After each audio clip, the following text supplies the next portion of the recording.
തദ്ദേശ സ്വയംഭരണ സ്ഥാപനങ്ങളിലേക്കുള്ള തെരഞ്ഞെടുപ്പ് സെമി ഫൈനലാണ് എന്നാണ് എല്ലാ രാഷ്ട്രീയ പാർട്ടി നേതാക്കളും പറയാറുള്ളതും കരുതാറുള്ളതും. തൊട്ടടുത്ത് നിയമസഭാ തെരഞ്ഞെടുപ്പ് വരാൻ പോകുന്നു. അതിന് മുന്നോടിയായി നടക്കുന്നത് കൊണ്ട് തന്നെ തദ്ദേശ സ്വയംഭരണ സ്ഥാപനങ്ങളിലേക്ക് നടക്കുന്ന തെരഞ്ഞെടുപ്പിനെ സെമി ഫൈനൽ എന്ന് വിശേഷിപ്പിക്കുന്നതിൽ തെറ്റുമില്ല. എന്നാൽ BJP എടുത്തിരിക്കുന്ന നിലപാട് നേരെ തിരിച്ചാണ്. തദ്ദേശ സ്വയംഭരണ സ്ഥാപനങ്ങളിലേക്ക് നടക്കുന്ന തെരഞ്ഞെടുപ്പ് ഒരു സംശയവും വേണ്ട, സെമി ഫൈനൽ അല്ല, അത് ഫൈനലാണ് എന്നാണ്. എന്തുകൊണ്ടാണ് BJP അതിനെ ഫൈനലായി കാണുന്നത്? BJPക്ക് കേരളത്തിലെ ഭൂരിപക്ഷം സീറ്റുകളിൽ ജയിച്ച് ഭരണം പിടിക്കാം എന്ന മോഹവുമില്ല, അത്തരം വ്യാമോഹവും കൊണ്ടു നടക്കുന്നുമില്ല. കുറച്ച് സീറ്റുകളിൽ ജയിക്കണം, കാലുറപ്പിക്കണം, അത് മാത്രമാണ് BJPയുടെ ലക്ഷ്യം. അതിനു വേണ്ടിയിട്ടാണ് BJP പ്രവർത്തനങ്ങൾ ആസൂത്രണം ചെയ്യുന്നത്. 26% വോട്ട് വിഹിതം വർദ്ധിപ്പിക്കണം, അതും BJPയുടെ ലക്ഷ്യമാണ്. എത്ര സീറ്റ് എന്നതിനപ്പുറത്തേക്ക് വോട്ട് വിഹിതം വർദ്ധിപ്പിക്കുക എന്നതാണ് BJP ഇപ്പോൾ ലക്ഷ്യപ്പെടുന്നത്. BJPയുടെ ലക്ഷ്യം 2031 2036 ഒക്കെയാണ് എന്ന് നമുക്കറിയാം. ഏതായാലും BJP തുടക്കം കുറിച്ചിട്ടുണ്ട്. കേരളത്തിൽ ഒരു മുന്നേറ്റം ഉണ്ടാക്കാൻ എന്ന കാര്യത്തിലും സംശയമില്ല. BJP കഠിനാധ്വാനം നടത്തുകയും ചെയ്യുന്നു. അതിന് തുടക്കമായിട്ട് കേരളത്തിൽ പ്രധാനപ്പെട്ട നേതാക്കൾ മത്സരിക്കേണ്ട സീറ്റുകൾ ഏതൊക്കെയാണ്? ഇതാണ് BJP ആദ്യ പട്ടിക തയ്യാറാക്കിയിരിക്കുന്നത്. അതും തദ്ദേശ സ്വയംഭരണ സ്ഥാപനങ്ങളിലേക്ക് നടക്കുന്ന തെരഞ്ഞെടുപ്പിനെ മുന്നിൽ കണ്ടുകൊണ്ട് അതുമായി ബന്ധപ്പെടുത്തിക്കൊണ്ടാണ്. നേമം മണ്ഡലത്തിൽ രാജീവ് ചന്ദ്രശേഖർ മത്സരിക്കുമെന്ന് ഏതാണ്ട് ഉറപ്പായിട്ടുണ്ട്. തിരുവനന്തപുരം കോർപ്പറേഷനിൽ മൊത്തം ചുമതല നിർവഹിക്കുന്നത് രാജീവ് ചന്ദ്രശേഖർ തന്നെയാണ്.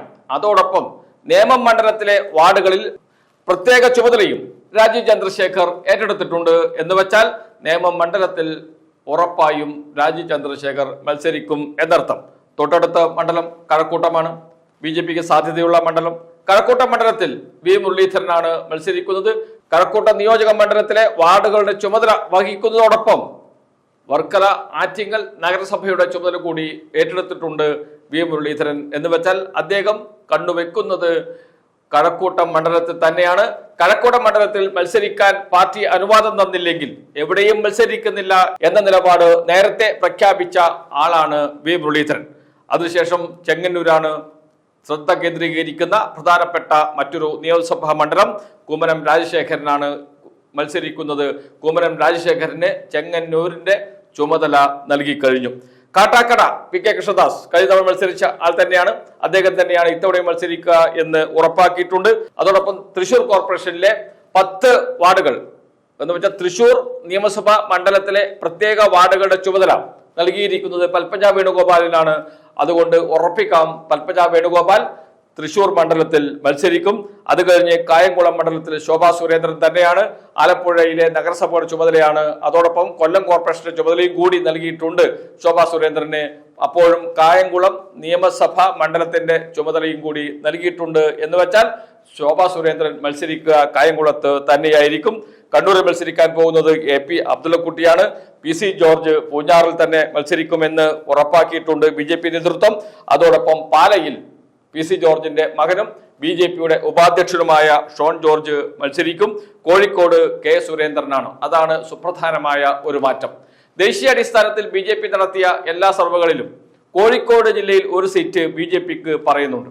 അത് എങ്ങനെ, എന്തുകൊണ്ട് എന്ന് BJP നേതൃത്വം ഇതുവരെ വിശദീകരിച്ചിട്ടില്ല.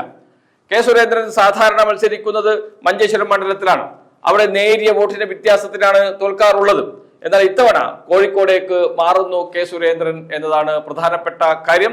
ഇത് അന്തിമമല്ല, അവസാന നിമിഷം വേണമെങ്കിൽ ഇനിയും മാറ്റങ്ങൾ വരുത്താം. പക്ഷേ ഇപ്പോൾ K സുരേന്ദ്രന് ചുമതല നൽകിയിരിക്കുന്നത് കോഴിക്കോടാണ്. അതോടൊപ്പം തന്നെ കാസർഗോഡ് നഗരസഭയുടെ ചുമതല നൽകിയിരിക്കുന്നത് CK പത്മനാഭനാണ്. CK പത്മനാഭൻ കഴിഞ്ഞ കുറച്ചു കാലമായി കാസർഗോഡ് ജില്ലയിൽ കേന്ദ്രീകരിച്ച് പ്രവർത്തിക്കുന്നുണ്ട്. അദ്ദേഹത്തിന്റെയും ലക്ഷ്യം മഞ്ചേശ്വരം സീറ്റ് തന്നെയാണ്. അത് ഏതാണ്ട് ഉറപ്പിച്ചതുപോലെയാണ് BJP നേതൃത്വവും അദ്ദേഹത്തിന് ചുമതല നൽകിയിരിക്കുന്നത്. കോട്ടയത്ത് മത്സരിക്കുന്നത് അൽഫോൻസ് കണ്ണന്താനം തന്നെ. തിരുവല്ലയിൽ അനൂപ് ആന്റണി, BJPയുടെ പുതിയ നേതൃനിരയിൽ ഉയർന്നു വന്ന ആളാണ് അനൂപ് ആന്റണി.